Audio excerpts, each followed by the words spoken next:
ओम श्री गुरु सत्ताय नमः। सभी को प्रणाम।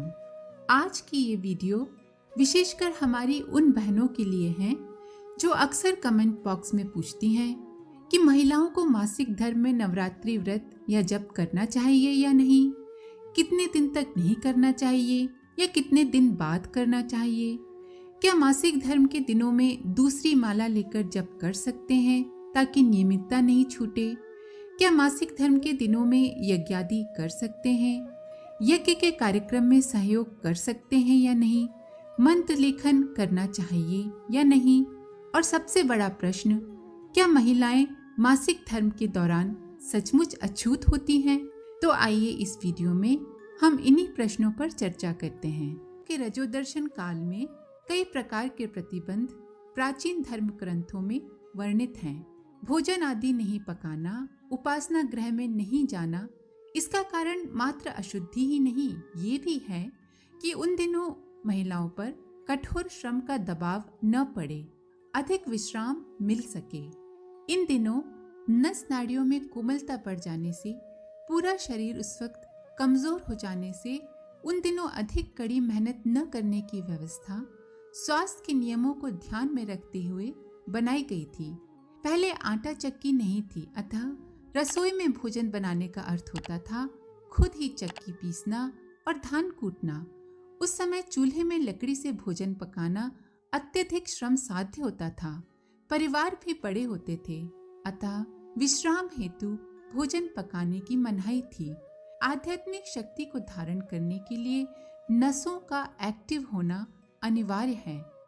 कमर सीधी रखना उपासना के लिए अनिवार्य है, जो कि कई महिलाओं को इन दिनों दर्द रहने की वजह से संभव नहीं होता।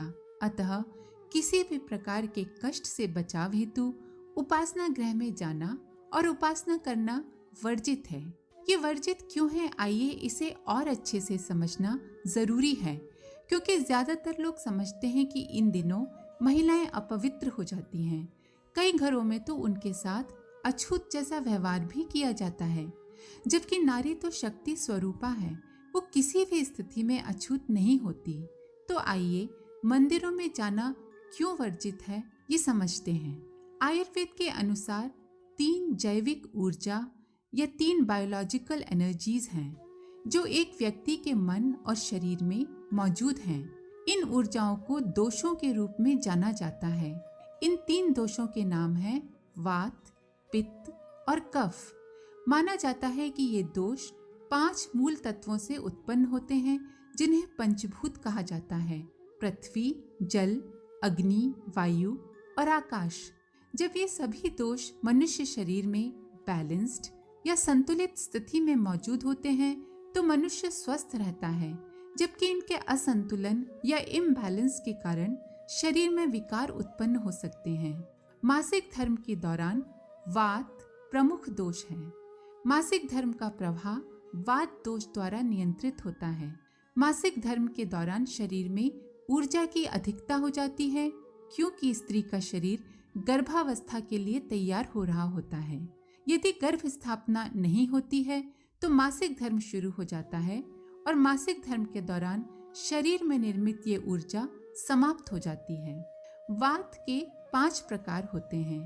अपान वायु वात दोष का एक प्रकार है और मासिक धर्म के नीचे की ओर प्रवाह के लिए जिम्मेदार है। मासिक धर्म के दौरान ऊर्जा पृथ्वी में नीचे की ओर जाती है। मंदिरों में, पूजा घरों में एनर्जी या ऊर्जा का फ्लो या प्रवाह ऊपर की ओर होता है। और चूंकि मासिक धर्म के दौरान महिलाएं अपने आसपास की वातावरण से अन्य ऊर्जाओं को अवशोषित करने की या एब्जॉर्ब करने की शक्ति रखती हैं, इसलिए पूजा गृह या मंदिर का ऊर्जा प्रभाव महिलाओं में मासिक धर्म के दौरान ऊर्जा के इस आवश्यक नीचे की ओर प्रवाह में हस्तक्षेप कर सकता है, फ्लो को डिसरप्ट कर सकता है, जिस वजह से ऐंठन और हार्मोनल उतार चढ़ाव या क्रैम्प्स और हार्मोनल फ्लक्चुएशन होने की संभावना रहती है और इसी वजह से महिलाओं को शारीरिक कष्ट होता है। स्त्री को यदि मात्र इस कारण अशुद्ध माना जाए कि उनको पीरियड या मासिक धर्म आता है, तो उसके रक्त मांस से बने बच्चे पुरुष भला किस तरह पवित्र हो सकते हैं? अतः ये समझना चाहिए कि स्त्री इन दिनों प्रकृति की तरह नई सृष्टि को जन्म देने की क्षमता धारण करने हेतु चंद्र कलाओं, सूर्य की कलाओं और प्रकृति की कलाओं से 5 दिन तक जुड़कर स्वयं के रख रखाव देखभाल के दौर से गुजरती है। इस दौरान उसका शरीर आने वाले शिशु के लिए खुद को तैयार करता है। इस दौरान किसी भी कारण से कोई व्यवधान किसी को उत्पन्न नहीं करना चाहिए और स्त्रियों को पर्याप्त विश्राम देना चाहिए। जहाँ भी किसी तरह के प्रचलनों को माना जाता है, वहाँ उनमें निहित कारण को समझते हुए प्रतिबंध किस सीमा तक रहे, इस पर विचार करना चाहिए।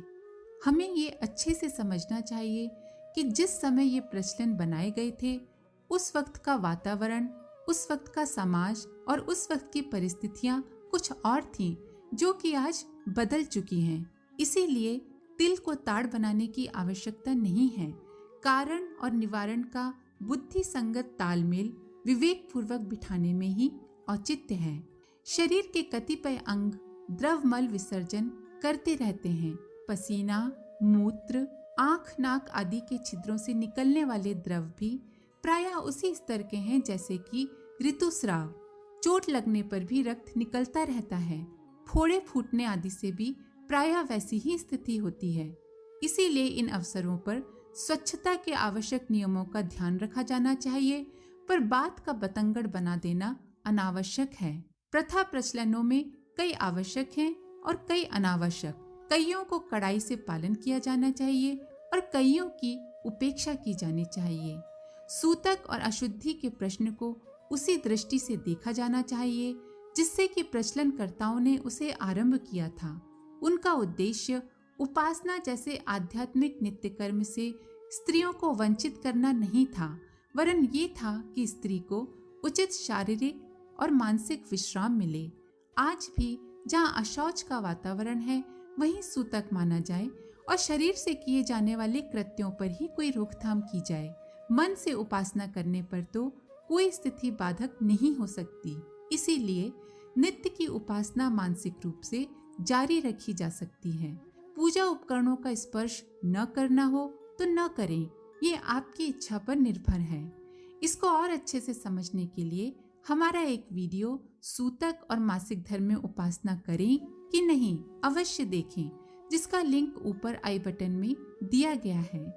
नवरात्रि के अनुष्ठान में यदि प्रारंभ में ही मासिक धर्म शुरू हो जाता है तो अनुष्ठान का संकल्प मानसिक रूप से ले लें व मानसिक स्तर पर शांति कुंज में रखे शक्ति कलश का ध्यान करके मौन मानसिक जप प्रारंभ कर दें। यदि नवरात्रि के अंत में मासिक धर्म आता है तो उतने दिन रुक जाएं, मानसिक पूर्णाहुति शांति कुंज यज्ञ स्थल पर कर लें। मासिक धर्म से निवृत्त होने के बाद किसी भी दिन घर पर यज्ञ द्वारा पूर्णाहुति कर लें। व्रत नवरात्रि के 9 ही दिन करना है। बचा हुआ जप पूर्णाहुति के बाद अवश्य कर लें। मासिक धर्म के दिनों में अनुष्ठान चल रहा हो तो उसे उतने दिन के लिए बीच में बंद कर लें। 5 दिन की निवृत्ति के बाद जिस गणना से छोड़ा था वहीं से फिर आरंभ किया जा सकता है। कलश भी नवरात्रि के बीच स्थापित किया जा सकता है और निवृत्ति के बाद नवरात्रि के बाद उठाया जा सकता है। बिना माला का मानसिक जप ध्यान किसी भी स्थिति में करते रहा जा सकता है। माँ भगवती ने ही सृष्टि की रचना की है।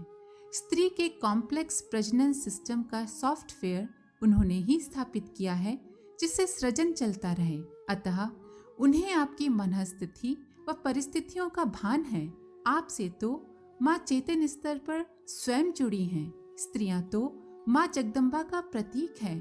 शरीर पर प्रतिबंध आपके स्वास्थ्य को ध्यान में रखकर लगाया जाता है, पर मन व आत्मिक स्तर पर कोई प्रतिबंध नहीं है। अतः माला लेकर मंत्र जप यज्ञ न करें, केवल मौन मानसिक जप और मंत्र लेखन करें। कोई दूसरी माला लेकर भी जप न करें। चंद्रमा का ध्यान करें जो आपको शीतलता प्रदान करेगा, या हिमालय का, माँ गायत्री का या गुरु सत्ता का ध्यान करें और शरीर को पर्याप्त आराम दें। अधिकतर 45 वर्ष के बाद मीनोपॉज या रजोनिवृत्ति हो जाती है। इस दौरान स्त्रियों को मानसिक और शारीरिक कमजोरियों से गुजरना पड़ता है। हार्मोनल फ्लक्चुएशन या उतार चढ़ाव की वजह से चिड़चिड़ापन आम होता है। अतः ऐसे समय पूरे परिवार को स्त्री का ध्यान रखना चाहिए। खासकर पति को पत्नी में हो रहे शारीरिक और मानसिक परिवर्तनों को समझते हुए बहुत ही आत्मीयता और प्यार से व्यवहार करना चाहिए। महिलाएं हर परिस्थिति में जप अनुष्ठान कैसे करें, ऊपर आई बटन में वीडियो दिया गया है, आप उसे भी देख सकते हैं। आज के लिए इतना ही। अपने सुझाव व सवाल कमेंट बॉक्स में ज़रूर लिखें। साथ ही वीडियो को अपने साथियों के साथ शेयर ज़रूर करें। आप सभी का बहुत बहुत धन्यवाद। ओम शांति।